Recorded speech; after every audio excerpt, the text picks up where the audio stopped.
అందరికీ నమస్కారం. BS logs and కిచెన్కి స్వాగతం. ఇవాల్టి లాగ్ ఏంటంటేనండి, ప్రతి గురువారం కూడా మనము బాబా చరిత్ర ఒక కథ చెప్పుకుంటూ ఉన్నాం కదండి. బాబా చరిత్ర గంగానది వలె ఎంతో పవిత్రమైందండి. బాబా యొక్క చరిత్ర వింటే చాలండి, సకల దుఃఖాలు నివారణ అవుతాయి. అలాగే బాబాకి ఇష్టమైంది ఏంటంటే అన్నదానం అండి. ఆయనకి పేద సాధలకు అన్నదానం చేయటం వల్ల బాబా యొక్క సంపూర్ణ అనుగ్రహము కలుగుతుందండి. ఎందుకంటే హరిహర స్వరూపుడే బాబా. బాబాని ఏ రూపాన కొలిస్తే ఆ రూపాన్ని అనుగ్రహిస్తారని కూడా మనం చెప్పుకున్నాం కదండి. ఎన్నో ఉదాహరణలు దానికోసం.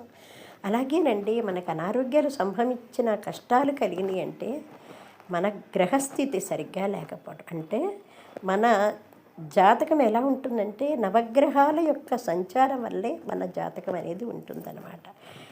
మన గ్రహస్థితి అంటే పాపగ్రహాలైనటువంటి రాహు, కేతు, శని సరిగ్గా లేకపోయినప్పుడు మనకి రకరకాల సమస్యలు వస్తూ ఉంటాయన్నమాట. దానికి ఉదాహరణ ఒక కథ అండి. ఒకనాడు బాబా దగ్గరికి ఒక అతను వచ్చాడు. నెల రోజుల నుంచి పాపం చలి జ్వరంతో బాధపడుతున్నాడు. ఎన్ని మందులు వాడినా తగ్గటం లేదండి. చాలా బాధ అనిపిస్తుంది అనమాట. ఏంటి ఈ జ్వరంతో ఎన్నాళ్ళు నాకు ఈ కష్టం అని చెప్పేసి పాపం చాలా బాధపడుతూ ఉన్నాడు. తినలేడు, తాగలేడు, ఎంతో అవస్థ పడుతూ ఉన్నాడు. చలితో వణికిపోతున్నాడు. జ్వరం తగ్గటం లేదు. ఎవరో చెప్పారన్నమాట, ఒక్కసారి నువ్వు బాబా దర్శనం చేసుకున్నట్టయితే బాబా అనుగ్రహంతో నీ చలి జ్వరం తగ్గుతుంది అన్నారు. బాబా మీద విశ్వాసంతో అతను సాయి దగ్గరకు వచ్చి, బాబా నెల రోజుల నుంచి బాధపడుతున్నాను, నాకు ఈ జ్వరం ఎలా తగ్గుతుందో చూడవా బాబా, తట్టుకోలేకుండా ఉన్నాను సాయి అని బాబా పాదాలంటే నమస్కారం చేసి ఆయన పాదాలు వచ్చాయి. ఇప్పుడు బాబా అన్నారు, దీనికోసం విచారించాల్సిన అవసరం ఏమీ లేదు.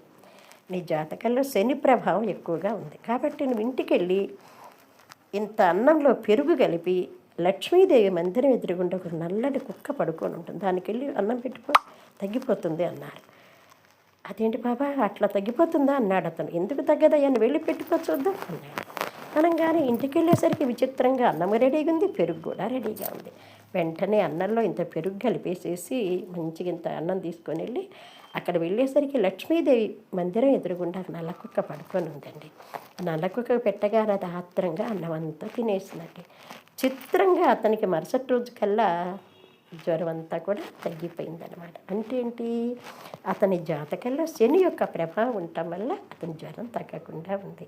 అతను ఎప్పుడైతే నల్లకుక్కకి ఇంత అన్నం పెట్టేశాడో ఆ శని ప్రభావం తొలగి అతనికి ఆరోగ్యం చేకూరిందనమాట. బాబా మీద విశ్వాసం ఉంటే చాలండి, ఆయనే తొలగిస్తాడు సకల కష్టాలు కూడా. ఓం సాయి, షిరిడి సాయి, ద్వారక